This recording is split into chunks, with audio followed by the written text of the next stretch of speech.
दर्शकों नमस्कार। Hope all is good. दर्शकों, आज बात कर लेते हैं कुंडली मिलान की, शादी की। अगर आप शादी करने जा रहे हैं तो डेफिनेटली आप कुंडली मिलान ज़रूर करवाएंगे। लेकिन कुंडली मिलान में अष्टकूट मिलान मीन्स 8 पॉइंट्स पर 8 पॉइंट्स पर ध्यान दिया जाता है, उनको मिलाया जाता है और फिर शादी की शुभता या अशुभता को डिसाइड किया जाता है। लेकिन कई बार क्या होता है कि किसी एक पार्ट में मार्क्स ज़्यादा होते हैं और दूसरे में ज़ीरो हो जाते हैं और कंप्यूटर आपको शो कर देता है कि आपके 36 में से 25 गुण मिल रहे हैं, 22 गुण मिल रहे हैं। तो क्या ये ठीक है? मेरे हिसाब से ये कुंडली मिलान ठीक नहीं है। जो कंप्यूटर कुंडली मिलान करता है, इट्स नॉट परफेक्ट। हाँ, आपको मोटा मोटा आइडिया दे सकता है, क्योंकि इसमें कई लोग मांगलिक भी होते हैं। मांगलिक दोष की कैंसलेशन होती है। तो इस वजह से कुंडली मिलान किसी अच्छे विशेषज्ञ से करवाएं, क्योंकि ये तो जिंदगी भर की बात है ना। तो आज मैं सिर्फ कुंडली मिलान के एक ही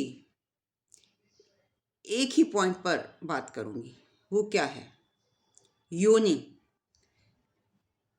that two is very important in your life. अब योनि क्या होती है?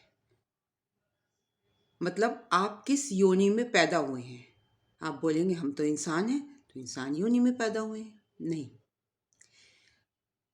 आपने जनरल भाषा में सुना होगा, लोग एक दूसरे को कमेंट कसते हैं कि ये तो कुत्ते की तरह बिहेव करता है, ये बड़ी लेथार्जिक है, भैंस की तरह बिहेव करती है, या ये तो चिड़िया की तरह उड़ती है। तो ये क्या है?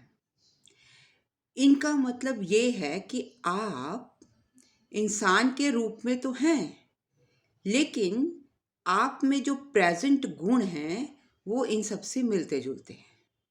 उसी को योनि कहा जाता है। मतलब किस योनि के गुण आपको रिप्रेजेंट कर रहे हैं, किस योनि के गुण आप में ज्यादा हैं।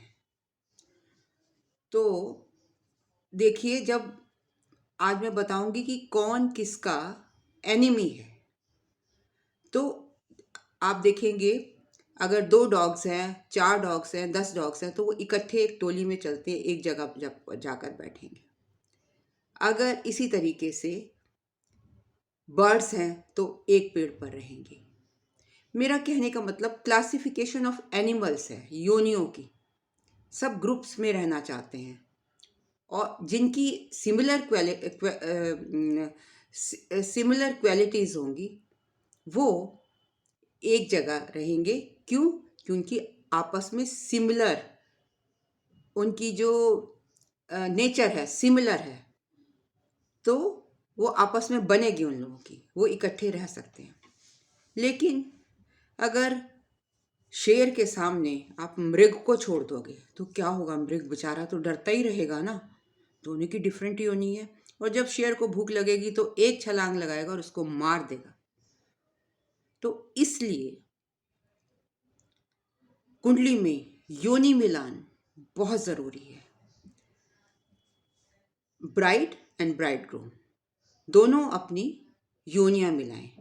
मान लीजिए आपकी ब्राइड की योनि है हॉर्स, घोड़ा, तो उसकी अगर ब्राइड ग्रूम की योनि बफलो है तो ऐसे में उससे शादी अवॉइड कीजिए। बफलो के लिए हॉर्स, घोड़ा बिटर एनिमी है, क्योंकि बफलो तो स्लो, धीरे धीरे चलेगी, धीरे धीरे उसका माइंड वर्क करेगा, लेकिन हॉर्स पावर है, तेज भागता है। तो दोनों में कंपैटिबिलिटी नहीं है। अगर एक की राशि लॉयन है और दूसरे की एलिफेंट, तो आप समझ जाइए, इसको भी आप अवॉइड कीजिए, because lion and elephant both are bitter enemies to each other. Similarly ram है, भेड़ है, उसके लिए मंकी, एंड वाइस वर्सा। जो ये मैं बता रही हूँ ये वाइस वर्सा है, मतलब ब्राइड की एक हो और दूसरे की मान लो एक की नकुल है और दूसरे की सरपेंट है। नकुल क्या होता है? नेवला, और दूसरे की सांप है। और या ब्राइड की सांप है और ब्राइड ग्रूम की नकुल है योनि, तो one and the same thing, दोनों की नहीं बनेगी। आपने देखा है ना कि नेवला सांप के पीछे कैसे दौड़ता है, उसको जख्मी कर देता है, रादर खाने की कोशिश करता है, खा ही जाता है। तो मैं ये आपको डरा नहीं रही, मैं सिर्फ आपको सतर्क कर रही हूँ। हालांकि कुछ लोगों का कहना है कि आप इस तरह की बातें ना बताएं, दूसरों के जो दिमाग पर नेगेटिव इफेक्ट डाले, लेकिन बिल्कुल आंख बंद करके भी तो नहीं चला जा सकता ना। थोड़ा सा तो इंसान को अलर्ट होना ही चाहिए। इन केस डियर और डॉग का कॉम्बिनेशन है, और डॉग और डियर का कॉम्बिनेशन है, in that case also they are bitter enemies. Cat and rat, बिल्ली चूहा, कभी देखा है आपने बनते हुए? नहीं देखा होगा ना। लेकिन आप कुंडली मिलान कर रहे हैं, उसमें कह रहे हैं 22 गुण मिल गए हैं। या कहीं लव मैरिज होती हैं, उसमें भी आप देखकर भी आंख बंद कर देते हैं। तो मेरा कहना है कि कृपया ये मिलान जरूर कीजिए। टाइगर एंड काव, बेचारी काव क्या करेगी? मान लीजिए पति काव है और पत्नी टाइगर है, योनि की बात कर रही हूँ, और वाइस वर्सा है, तो भी एक दूसरे के लिए बहुत डेंजरस है ना, बहुत डेंजरस स्थिति आ जाती है ना। एंड वाइस वर्सा, इनसे रिलेटेड नक्षत्रास भी होते हैं, जिनके बारे में मैं आपको नेक्स्ट वीडियो में बताऊंगी। तो कुंडली मिलाते टाइम आप योनि का ज़रूर ध्यान कीजिए। अब देखिए, 4 वर्ण होते हैं, ब्राह्मण, वैश्य, क्षत्रिय और शूद्र। तो जो शूद्र वर्ण होता है उसके लिए तो ये बहुत इम्पॉर्टेंट है कि योनि मिलान आपको करना ही चाहिए, अदरवाइज इसके कुछ एडवर्स इफ़ेक्ट्स आपकी ज़िंदगी में आ सकते हैं। ये सिर्फ मैं आप लोगों को सतर्क कर रही हूँ, आपकी भलाई के लिए, नेगेटिव नहीं करना चाहती आपको, बिकॉज आजकल 60% लोग तो लव मैरिजेस करते हैं, उसमें तो वो बिल्कुल आंख बंद कर लेते हैं, लेकिन बाद में पछताने का कोई फ़ायदा नहीं है।